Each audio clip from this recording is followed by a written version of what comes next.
Genesis 36. What follows is the account of Esau, also known as Edom. Esau took his wife from the Canaanites, Adah, the daughter of Elon the Hittite, and Oholibamah, the daughter of Anah, and granddaughter of Zibeon the Hivite. In addition to Basemath, the daughter of Ishmael, the son of Nebaioth. Adah bore Eliphaz to Esau. Basemath bore Ruel, and Oholibamah bore Yeshu, Yalam, and Korah. These were the sons of Esau, who were born to him in the land of Canaan. Esau took his wives, his sons, his daughters, all the people of his household, his livestock, his animals, and all his possessions that he had acquired in the land of Canaan. And he went to a land some distance away from Jacob his brother, because they too had many possessions to be able to stay together, and the land where they settled was not able to support them because of their livestock. So Esau, also known as Edom, lived in the hill country of Seir. This is the account of Esau, the father of the Edomites in the hill country of Seir. These are the names of Esau's son, Eliphaz, the son of Esau's wife, Adah, and Ruel, the sons of Esau's wife, Basemath. These were the sons of Eliphaz, Teman, Omar, Zepho, Gatam, and Kenaz. Timnah, a concubine of Esau's son Eliphaz, bore Amalek to Eliphaz. These were the sons of Esau's wife Adah. These were the sons of Ruel, Nahath, Zerah, Shema, and Mizah. These were the sons of Esau's wife Basemath. These were the sons of Esau's wife Oholibamah, the daughter of Anah, and granddaughter of Zibeon. She bore Yeush, Jalam, and Korah to Esau. These were the chiefs among the descendants of Esau, the sons of Eliphaz, Esau's firstborn: Chief Teman, Chief Omar, Chief Zepho, Chief Kenaz, Chief Korah, Chief Gatam, Chief Amalek. These were the chief descendants from Eliphaz in the land of Edom. These were the sons of Adah. These were the sons of Esau's son Ruel: Chief Nahath, Chief Zerah, Chief Shema, Chief Mizah. These were the chief descendants from Ruel in the land of Edom. These were the sons of Esau's wife Basemath. These were the sons of Esau's wife Oholibamah: Chief Jeush, Chief Jalam, Chief Korah. These were the chief descendants from Esau's wife Oholibamah, the daughter of Anah. These were the sons of Esau, also known as Edom, and these were their chiefs. These were the sons of Seir the Horite, who were living in the land: Lotan, Shobal, Zibeon, Anah, Dishon, Ezer, and Dishan. These were the chiefs of the Horites, the descendants of Seir in the land of Edom. The sons of Lotan were Hori and Homam. Lotan's sister was Timnah. These were the sons of Shobal: Alva, Nahath, Ebal, Shepho, and Onam. These were the sons of Zibeon: Ea and Anah, who discovered the hot springs in the wilderness as he pastured the donkeys of his father Zibeon. These were the children of Anah, Dishon, and Oholibamah, the daughter of Anah. These were the sons of Dishon: Hedan, Eshban, Ithran, and Kiran. These were the sons of Ezer: Bilhah, Zaavah, and Akan. These were the sons of Dishan, Uz, and Aran. These were the chiefs of the Horites: Chief Lotan, Chief Shobal, Chief Zibeon, Chief Anah, Chief Dishan, Chief Ezer, Chief Dishan. These were the chiefs of the Horites, according to the chief list in the land of Seir. These were the kings who reigned in the land of Edom, before any king ruled over the Israelites. Bela, the son of Beor, reigned in Edom. The name of his city was Dinhabah.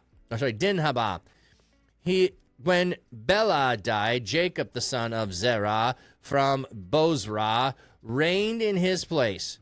When Jacob died, Husham, from the land of the Temanites, reigned in his place. When Husham died, Hadad, the son of Bedad, who defeated the Midianites in the land of Moab, reigned in his place. The name of his city was Avith. When Hadad died, Samlah from Masrekah reigned in his place. When Samlah died, Shaul from Rehoboth on the river reigned in his place. When Shaul died, Baal Hanan, the son of Akbar, reigned in his place. When Baal Hanan, the son of Akbar, died, Hadad reigned in his place. The name of the city was Pau. His wife's name was Mehetabel, the daughter of Matred, the daughter of Mezahab. These were the names of the chiefs of Esau, according to their families, according to their places, by the names: Chief Timnah, Chief Alva, Chief Hethan, Chief Oholibama, Chief Elah, Chief Pinan, Chief Kenaz, Chief Teman, Chief Mibzar, Chief Magdiel, Chief Iram. These were the chiefs of Edom according to their settlements in the land they possessed. This was Esau, the father of the Edomites. All right, so long section there. Before I miss it, I want to go look up the name Mehetabel. I like to look up women's names when they show up. I know we've looked up the others previously. Jobab mentioned that as Job. Okay. There might be some more names, but this is the one I want to start with. Wife's name was Mehetabel.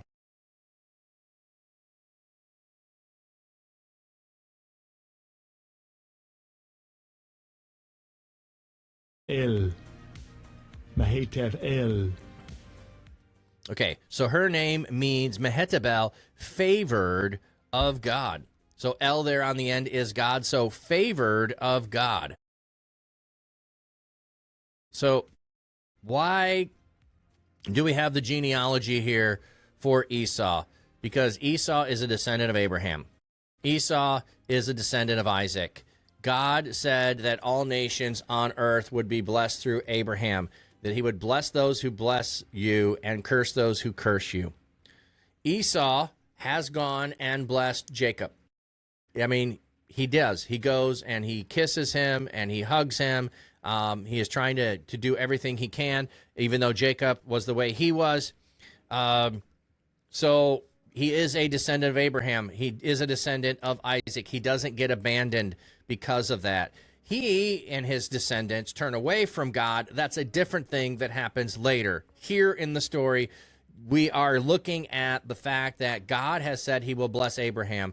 And so we're going to get the names of all of these people. Now, the interesting thing is that Esau's blessing and is going to happen sooner. The Hagar and Ishmael's blessing comes sooner than Isaac's, of the fulfillment of things. So it's one of these things where it's interesting, like the side shoots grow bigger and faster than the main shoot that is going to be a slower build up to that. Welcome in, Jones. Okay, so Esau, known as Edom, he takes a wife. So we're going through the names of the wife. We've already had these names mentioned earlier in the story. And so I'm not going to go back and look through all of those.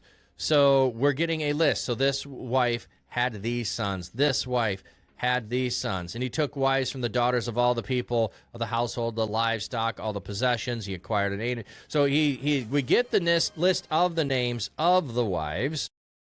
And then we have him moving away because the land is too great. And he moves to the hill country of Seir. So this is said when we already had him coming into the land, that he was already living in Seir. So it's just putting it in this part to say he's moved away from his brother. that could have, like, we're not getting chronology here. We're getting cause and effect. Because of the possessions, there's a separation here, which is similar to the separation of Abraham and Lot. They separate. They can't live next to each other. There's too many of them, which is interesting. When he was in Shechem, the Shechemites are like, yeah, there's plenty of room. The land is wide. You can live here. So we have the previous story of you can stay with us and stay by. That turns out bad, but he couldn't stay with his brother, and his brother moves away the same way that Abraham and Lot are separated. So two nations come because of separation of family. So Moab and Ammon, I'm trying to remember which one it is. Can never get that name straight. The descendants of Lot are their own nations. And here we have Edom. Esau is his own nation from Jacob. So moving away from Jacob. This is the account of Esau, the father of the Edomites in the hill country of Seir. So we're going to get, again, the names of the wives. And then we're going to get the names of the sons that go with the wife and the concubine. And then we're going to get the sons, again, that are listed from. So now we're going to get the grandsons, and we're going to go through the list of all of the grandsons. Why are we taking time to do this? Because we're honoring God by naming all of these people. These are relatives. These are the people that God has blessed. So we're going to name them. They are worthy of being named because they are fulfilling the promise of God to make Abraham a great nation. And so these are in there to make and prove that God has, in fact, done that. So I'm not going to go back through all of them. And then there is here's the names of all of them. And then we say, here's the chiefs of all of them. So all of these became chiefs. So they are the sons. So there's the aspect of making your descendants great. And then there will be many kings who will come from you. Many nations will come. So we are seeing that, wow, indeed, these are the chiefs. Let's see what the footnote says. Clan leaders also throughout the chapter. Yeah.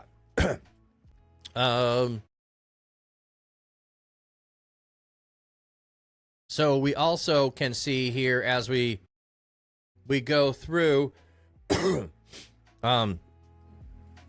people who are going to come up at different times, and we'll be able to figure out when we come back. They would have known, they would have remembered all of these. They would have kept them straight. The same way that in the nation you are, you might be able to know all of the, I shouldn't say all, but many of the presidents of the United States, or many of the prime ministers, or many of the kings or queens of your country. You're going to know the people who have ruled. So in this way, the people of the Israelites later on, as they're reading this, are going to know the people related to these kings. They're going to know about them. They're going to know about these chiefs. They are their neighbors. They know what's going on. They are their relatives. So we're getting, again, more of this is who it is. Here are some of the names, or these are the names. And then we get there the chiefs. And then we get, hey, there's more descendants. And now we're going to get the other people that were in the land of Seir, the Horites. Okay, let me see what I have on the footnote there. The same pattern of sons, grandsons, and chiefs is now listed for Horites. Seir is both the name of the place and the name of the ancestor of the tribe. The name Horite is probably not to be identified with Horian, the clan Esau settled in the area, intermarried with the Horites and eventually dispossessed them, so that they all became known as Edomites. So they're intermarrying with this group. That's why they're important. We need to know the ancestry, who are the ancestry of those who marry in with the Edomites, who become Edomites. So two different groups become one, which was the proposal of Shechem and his father to Israel, that they would have been able to do that. So, and then they follow the same pattern. Here are the chiefs of there. And then we get the succession plan. So-and-so reigned and they died. So-and-so reigned and they died. So-and-so reigned and they died. And they reigned and they died. So we're getting through a succession of kings here, listing them out. And then we're going to get a summation of, here are all the chiefs again. We're going to list them all. This is a land that they possessed, they settled. It was Esau, the father of the Edomites. So we are honoring Esau because he is a descendant of Abraham, Isaac. So that's why we spend all this time going through all of that.